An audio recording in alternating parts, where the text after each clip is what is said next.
चौधरी है। मैं जिला पंचायत सदस्य हूँ और आज एक वीडियो बाज़ार में चल रही है बहुत तेज़ी से। एक सुरेंद्र जी हैं जो ननियारी के, उन्हें एक आरोप लगाया है कि हमें इनसे जान से खतरा है, ये लोग अवैध खनन करते हैं। तो मैं उसके बारे में 2-3 बातें जो हैं मैं उजागर करना चाहता हूँ। उस पूरे प्रकरण के पीछे संजय करणवाल, जो भानु करणवाल का पिता है, माइनिंग ठेकेदार है, बहुत बड़ा माफिया है और बहुत ही पुराने समय से वो मोनोपोली करना चाहता है, जो मोनोपोली उसकी चल पानी है। इसलिए वो ये 2-4 लोग उसने खड़े कर दिए।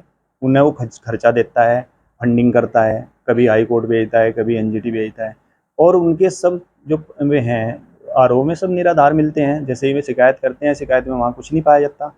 अभी उसने कहा कि 4-5 लोग अवैध खनन कर रहे या अवैध खनन को बढ़ावा दे रहे। हमारे गांव का 52,000 बीघे का रकबा है और टोटल की टोटल ज़मीन यमुना नदी के अंदर है और सभी जो किसान हैं, सभी किसानों ने राजस्व दे के, राजस्व जमा करके तब जाके वहाँ से माल उठाया है। जब राजस्व जमा करके 350 करोड़ रुपए का राजस्व निजी भूमि से गया, आज से पहले तो कभी नहीं गया। पहले भी खनन चले हैं, पहले भी और सरकारें रही हैं, उन सरकारों में तो कहीं नहीं गया। माननीय योगी जी की जो नीति आई है, इस नीति को ये बार बार एक मोनोपोली तैयार करके एक गिरोह बना के ऐसे करना चाह रहे कि ये निजी भूमि खत्म हो जा और सरकारी ठेकेदार की मोनोपोली चालू हो जा, वो मनमर्जी का माल अपना बेच सके। उसका माल 6 रुपये 57 पैसे पड़ता है, मात्र 138 रुपये में उसमें पट्टा छूटा था, वो भी मोनोपोली के कारण। उसने गेम के द्वारा वो इतना बड़ा आंखों में धूल झोंक का काम करा था। वो अपनी मनमर्जी का 25 रुपये 30 रुपये क्रेशर वाले को माल बेचता है और उससे ही माल फिर बाजार में महंगा होता है। भाई गरीब लोगों को कैसे माल सस्ता उपलब्ध होगा? तो ये जो निजी भूमि की आई थी, इस निजी भूमि से सभी लोगों को सस्ता माल उपलब्ध हो रहा था। वो कहता है कि इन लोगों ने हजारों करोड़ की 50 करोड़ की संपत्ति वो कर ली। ये किस इतिहास में कहाँ लिखा गया है कि मुझे अगर अपनी मैं किसान हूँ, मुझे अपनी अगर ज़मीन खुदवाई है और वो राजस्व देकर जमा करके खुदवाई है, तो मैं कैसे कैसे नहीं वो उसका हकदार हूँ? जो पैसे उसमें आवेंगे मुझे खुदवाने पे, बेचने पे, माल जो मुझे आवेंगे, क्योंकि मैं उन्हें अपने बिजनेस में या अपनी प्रॉपर्टी में मैं कैसे नहीं लगा सकता? क्यों नहीं लगा सकता? मुझे तो अधिकार है। धीरू भाई अंबानी थे, वो भी तो एक पेट्रोल पंप पर तेल डालते थे। जब उन्हें अपने बिजनेस में इन्वेस्टमेंट किया तो भाई जो आरोप जी लगाया जी उन्होंने यार, जी उसके साक्ष्य भी डीएम साहब को दिए, क्या साक्ष्य दिए तो डीएम साहब जी को पता है या उन्हें पता जी है? जी जी लेकिन आप क्या कहेंगे कि 8-10 लोगों को इसमें आरोपी बना देखो, रहे हैं और मुख्य टारगेट आप पर रखा है? मेरा जो टारगेट है वो, मैं तो जो भी साक्ष्य होने चाहिए, वो कहते हैं सीबीआई जांच का, सीबीआई की जांच कराने की जरूरत ही नहीं है। जो भी साक्ष्य चाहिए, डीएम साहब को चाहिए, किसी को उनको चाहिए, मुझे खुद बुलाओ, मैं साक्ष्य देने को तैयार हूँ। जहाँ मेरे नाम जो प्रॉपर्टी है या जो मुझे है, जो मैं टैक्स जमा करता हूँ, जो मेरा पैसा है या नंबर 1 है, या जो मेरे पे जहाँ से पैसा आया जो आया, वो मैं उसके लिए बताने को तैयार हूँ।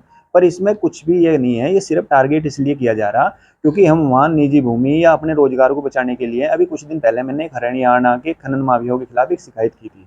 उस शिकायत के चलते ये लोग भी उधर मिले हुए हैं, संजय करणवाल भी उधर मिला हुआ है और उस मिले हुए कारण की वजह से मैं टारगेट इसलिए किया गया हूँ क्योंकि मेरे लेटर पे, जो मैंने लेटर दिया था माननीय मुख्यमंत्री के, उस पर कार्रवाई हुई एसडीएम साहब ने।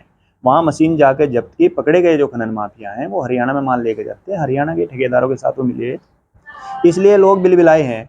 और ये लोग यूपी के खनन को डिस्टर्ब करना चाहते हैं। हम नहीं चाहते कि भाई हमारा खनन जो है, हमारा सरकार का खनन चले, राजस्व हमारा बढ़े, लोगों को बहुत ही सस्ते दाम पर खनन उपलब्ध हो, ये है। और जो अभी भी इतनी ज़मीन बची हुई है कि निजी भूमि से हजारों करोड़ रुपए का राजस्व मिल सकता है, इतनी ज़मीन पड़ी हुई है।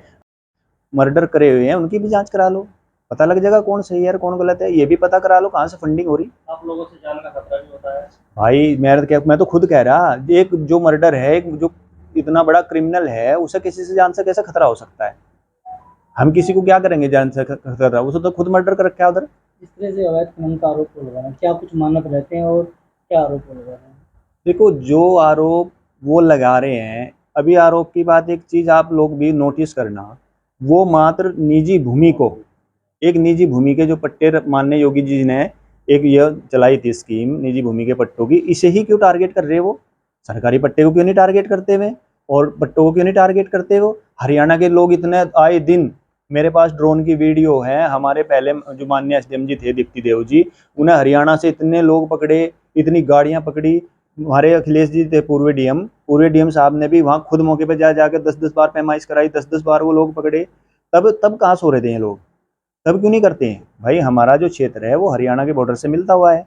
अभी जो है इसमें तो गहनता से जांच की बात यह है कि इन लोगों की जांच करानी चाहिए, और इन लोगों की जांच कराने से ही ठेकेदार की मोनोपोली निकल के आवेगी, संजय करणवाल की निकल के आवेगी। संजय करणवाल हरियाणा के ठेकेदारों का पार्टनर है, जो पूर्व में यहाँ से ठेकेदार फरार है उसका भी पार्टनर है। सबको पता है, वो सऊदी अरब से इसे फंडिंग और वो कर रहा और ये उसे चला रहा, ये करता। निजी पट्टों से कितना राजस्व आता है?